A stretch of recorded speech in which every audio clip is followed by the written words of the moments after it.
Bonsoir les gens, bienvenue sur le débrief. Waouh, que c'était compliqué ce soir. Donc les Parisiens affrontaient l'équipe très faible de Galatasaray, qui est pour moi la plus faible équipe que le PSG a rencontrée depuis le début de saison. Je pensais qu'avec les équipes qu'on avait pu voir en Ligue 1, ça pouvait pas être plus mauvais, mais en fait si. Donc Galatasaray, une équipe qui aurait le niveau, je pense, pour jouer la Ligue 2 ou la Nationale en France, une équipe vraiment très faible, qui a un seul joueur assez talentueux, il y a Falcao forcément, il y a Louis Ndama qui a été extraordinaire ce soir, qui a été vraiment le joueur de Galatasaray, mais sinon tout le reste c'est bon acheté à la poubelle. Donc les Parisiens affrontaient cette équipe, donc un stade pas facile de s'y déplacer parce qu'il y a vraiment une grosse ambiance. Les supporters, quand ils font autre chose que siffler, et ils savent aussi mettre beaucoup d'ambiance dans le stade. Donc on savait que ça allait être très chaud. On savait que ça allait être compliqué comme déplacement parce que voilà, les Turcs, chez eux à la maison, ils n'aiment pas vraiment perdre leur match et puis c'est tout à leur honneur. Mais les Parisiens ont montré un niveau de jeu quand même assez bas ce soir, assez faible. C'est loin de ce qu'on a vu avec le Real de Madrid où le PSG avait vraiment joué très juste. Donc là, Di Maria a eu plusieurs face-à-face, je dirais deux-trois, et il n'a pas réussi à en concrétiser un seul. Mauro Icardi a marqué son premier but de la saison, donc sur un service, je crois, de Sarabia.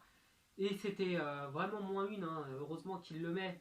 Bon, il était devant le but, mais je veux dire, heureusement qu'il le met pour libérer un petit peu les Parisiens. Parce que derrière, le milieu Verratti-Gay a eu un petit peu de mal, je trouve. On a eu du mal à trouver les joueurs de devant. Je sais pas, il y avait un truc dans cette équipe parisienne qui manquait. Derrière, défensivement, on a quand même été solide.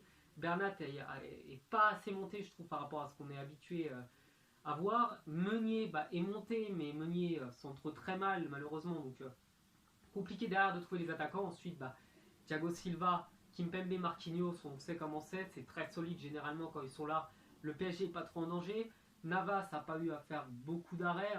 Les Turcs n'ont pas été vraiment dangereux ce soir.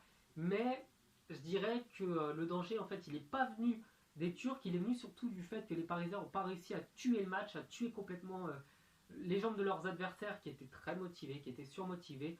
Donc bon, l'essentiel c'est que les Parisiens sont premiers de leur poule pour le moment. Ils sont à 2 points de tout le monde, minimum.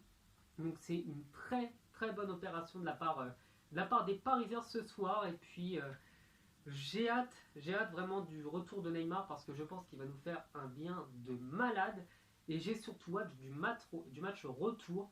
Et j'espère sincèrement, parce que pour ceux qui me connaissent, vous comprendrez pourquoi, que les Parisiens vont exploser Istanbul, qui est de loin la ville que j'ai le moins aimée. Voilà, bref.